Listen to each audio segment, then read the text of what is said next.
We have a key member of the Young Turks who says that she has left the Democratic Party after she was molested by a homeless man with an erection in Los Angeles.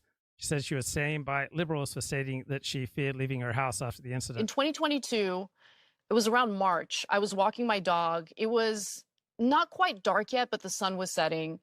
As I'm walking my dog, I see these two guys that they were just kind of like moving around weirdly. You know, they seemed kind of manic and their clothes were tattered. So I knew that they were probably homeless. And I also knew that they're probably on something just based on like the twitchy way they were acting.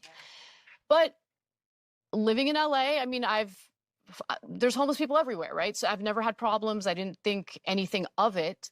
But as I was bending down to pick up my dog's mess, one of the guys like grabs me by my hips and he had an erection. Oh, God. And just starts like humping me.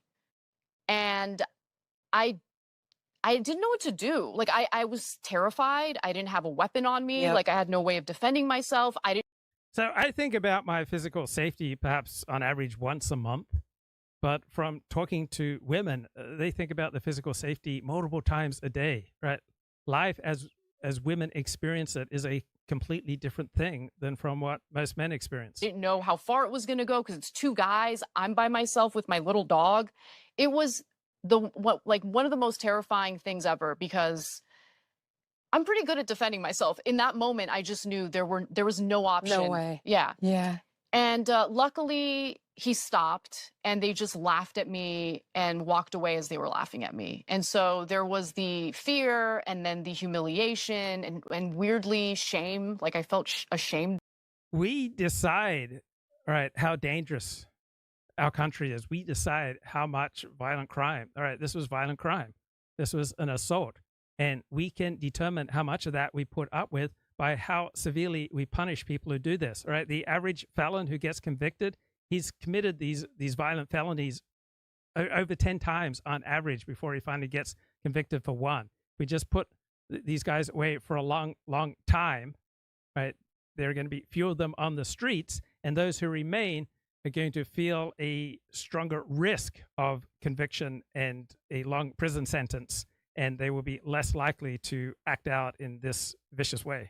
For some reason, and it was awful. And it was really taking a toll on my mental health because I have to walk my dog, right? So at least 2 or 3 times a day, I'm going outside kind of scared.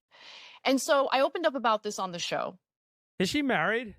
Because normally you would hope that your husband would step in to protect you. Not really thinking much of it. And before I know it, I'm starting to get these messages and it's like really, really harsh stuff.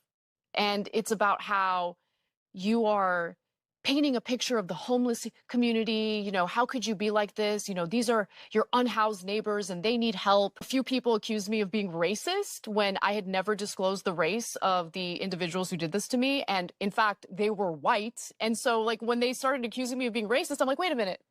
Why are you assuming that the people who did this? Of course. Yeah, like, I think you might have a problem here. Exactly. Yeah, and that woke me up. That woke me up because I'm like, oh my God. They eat their